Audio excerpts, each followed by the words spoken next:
Numa manhã abafada de janeiro, no interior de Pernambuco, quando o sol ainda nem tinha acordado direito, algo aconteceu na casa simples dos Ferreira que mudaria a vida de toda a família e talvez de quem acreditasse na história. A casa ficava no fim de uma estrada de barro cercada por cajueiros e galinhas que ciscavam sem pressa. O cheiro de café torrado se misturava ao de terra quente, que já prometia um dia difícil. Ruth, a mãe, lavava a louça em silêncio. O pai, Álvaro, já tinha saído para trabalhar na oficina de motos. O pequeno Samuel, de 6 anos, acordou sozinho, abriu a porta do quarto e ficou parado na cozinha, olhando a mãe com um rosto estranho. Não assustado, não triste, era um olhar velho, um olhar que não combinava com criança nenhuma. Mãe, ele sussurrou, hoje o céu tá igual o dia em que o mestre morreu. Ruth franziu a testa. Que mestre, Samuel? O menino colocou a mãozinha no peito, como se sentisse dor. Jesus, ele disse. Eu vi. Ruth deixou o copo escorregar da mão. Caiu na pia com um estrondo. Como é, menino? Samuel piscou devagar, como quem acorda de um sonho antigo demais. Eu tava lá, quando ele carregou a cruz. Tinha poeira no ar e soldado gritando. Eu senti o chão tremer quando bateram os pregos. Ruth sentiu o sangue sumir das mãos. Quem te contou isso, Samuel? Quem? Ele olhou para a mãe, com um olhar triste. Ninguém, mãe. Eu lembro. Eu tava lá, eu era grande, tinha outro nome. Ruth, tremendo, pegou o menino pelos ombros. Que conversa é essa num dia desses, Samuel? Isso é coisa de filme, de televisão.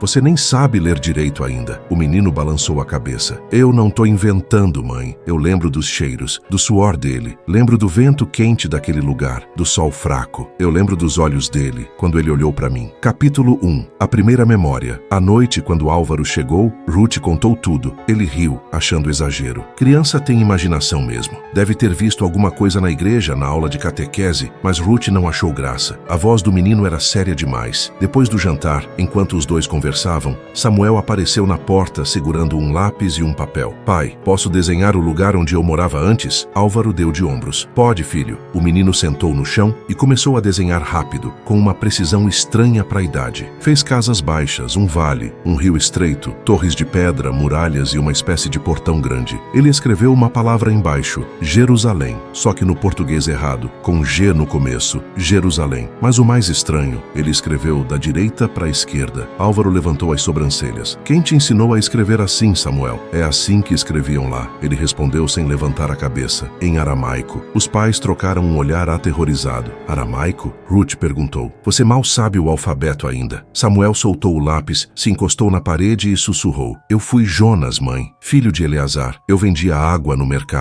Eu conheci o mestre quando ele curou um homem cego. A voz dele falhou. Eu vi tudo. E eu vi quando ele morreu. Capítulo 2. Palavras que ele não deveria saber. Os dias seguintes foram estranhos. Samuel falava frases que os pais não entendiam. Palavras que pareciam nomes, lugares, épocas. Certo dia, enquanto Ruth estendia roupas no quintal, ele comentou. Mãe, você sabia que o templo foi destruído 2 vezes? Eu vi a segunda. Eu já era velho. Ruth deixou a camisa cair no chão. Como é que você sabe dessas coisas? Eu tava lá. Repetiu o menino como se fosse a coisa mais óbvia do mundo. Lá onde? Em Jerusalém, no tempo dos romanos. Outro dia, ele apontou para a lua crescente sobre o telhado e disse, hoje é o dia que a gente acende as lamparinas e come pão sem fermento. Pão sem fermento? Ruth perguntou. Você tá falando do quê, menino? Ele suspirou, impaciente como um adulto. Da Páscoa, mãe, a primeira, aquela de verdade, a que veio antes das que vocês fazem hoje. Álvaro, que ouviu tudo, gelou. Quem falou isso pra você, Samuel? O menino ficou sério. Eu já vivi antes, pai, num lugar quente, cheio de pedra. Eu tinha uma irmã pequena. Ela chamava Miriam. Eu tinha medo dos soldados. Eu corria deles. Álvaro tentou desconversar. E esse tal de Jonas? Esse nome de onde saiu? Samuel encarou o pai. Eu era ele. E eu vi o mestre sofrer. Capítulo 3. O dia em que ele descreveu a crucificação. Uma madrugada, os gritos de Samuel acordaram a casa inteira. Não bate nele, não bate, ele não fez nada. Álvaro correu até o quarto. O menino estava sentado na cama, olhos arregalados, tremendo, suando frio. Calma, filho, foi só um sonho, mas ele não parecia escutar. Eles estavam puxando ele pela rua estreita. Tinha tanta poeira, Samuel chorava como se estivesse vendo algo real. O mestre estava sangrando do lado. O chão estava quente. Ele caiu 2 vezes. Ruth abraçou o menino, mas ele continuava descrevendo a cena, como quem revive um trauma profundo. O céu ficou escuro, escuro como noite. As mulheres choravam. Eu ouvi o grito dele. Ele fechou os olhos, soluçando. Eu ouvi quando Quando ele respirou pela última vez, Ruth começou a chorar. Álvaro sentiu um aperto no peito. Filho, você não pode ter visto isso. Isso faz mais de 2000 anos. Samuel limpou o rosto e murmurou. Para mim, foi semana passada. Capítulo 4. O pastor, o professor e o arqueólogo Ruth, desesperada, procurou ajuda. Primeiro, levou o menino ao pastor da igreja local. O pastor ouviu tudo, coçou a barba grisalha e disse: crianças podem ter visões, revelações, mas isso me parece mais profundo, parece memória. Levou então ao professor de história do colégio. Ele descreve coisas com precisão demais, o professor disse. Lugares que ele nunca viu, costumes que ele não poderia saber. E completou. E esse nome, Eleazar, é hebraico antigo mesmo. Por fim, sem saber mais o que fazer, a família viajou até Recife para encontrar um arqueólogo e pesquisador de textos bíblicos. O doutor Henrique Duarte ficou impressionado. Ele falou via dolorosa sem eu perguntar? O arqueólogo perguntou, arregalando os olhos. Uma criança de 6 anos não deveria saber disso. Ele chamou Jesus de o Mestre. Ruth disse, sempre assim. Henrique coçou o queixo. É assim que muitos dos discípulos e seguidores chamavam Jesus nos registros mais antigos. Samuel, sentado no canto,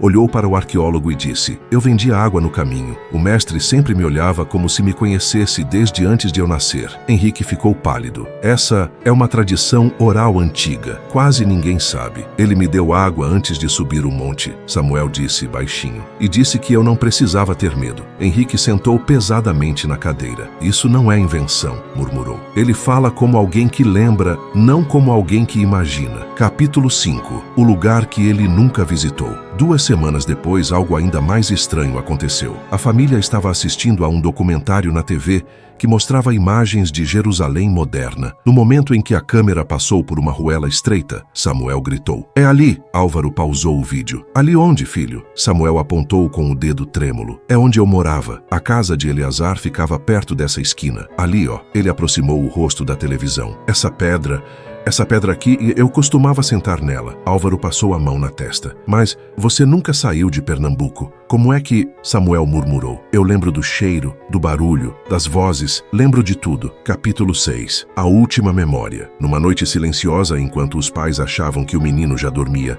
Samuel entrou na cozinha. Pai, posso te contar a última coisa que eu vi antes de renascer aqui? Álvaro assentiu, com medo da resposta. Samuel sentou à mesa e fechou os olhos. Eu estava velho, muito velho. Minha irmã já tinha filhos. Jerusalém estava diferente. Eu caminhava devagar, com um cajado, e fui até a tumba vazia, a tumba onde colocaram o mestre. Ruth cobriu a boca com a mão. O que você viu lá, filho? Samuel sorriu, um sorriso triste, mas cheio de paz. A luz, ele abriu os olhos. Uma luz tão forte que parecia viva. Eu senti ela entrar em mim, e depois, tudo ficou escuro. Ele olhou para os pais, e quando eu acordei, estava aqui, pequeno, na barriga da minha mãe. Ruth começou a chorar. Por que você voltou, filho? Samuel respirou fundo, como se carregasse um segredo grande demais. Porque o mestre manda a gente voltar, quando a gente ainda tem coisas para aprender. Ele olhou para a mãe, sério. Eu voltei para você, mãe. E para o pai. E para você também, pai. Álvaro limpou os olhos discretamente. E o que você lembra dele, do mestre? Perguntou quase sussurrando. Samuel sorriu de novo. Ele tinha olhos tão bons que doíam.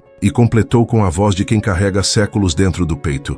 E eu vi quando ele morreu, mas eu também vi quando ele voltou. Epílogo. O menino que lembra hoje. Samuel tem 11 anos. Ele já não fala tanto de Jonas, nem da antiga vida em Jerusalém. As memórias foram desbotando, como fotos esquecidas no sol. Mas algumas coisas ficaram. Ele fala com uma calma que não combina com a idade. Olha nos olhos das pessoas como se enxergasse mais do que elas mostram. E sempre, todas as noites, antes de dormir, ele diz, mãe, deixa a lamparina acesa. A luz sempre volta. Ruth nunca apagou. Porque algumas memórias atravessam milênios. Algumas histórias não são contadas, são lembradas. E quando um menino de 6 anos afirma, com lágrimas nos olhos, eu vi quando Jesus morreu, muitos vão duvidar, mas outros vão perceber que, às vezes, a alma sabe coisas que o corpo ainda não entende. Compartilha se você gostou e inscreva-se no canal.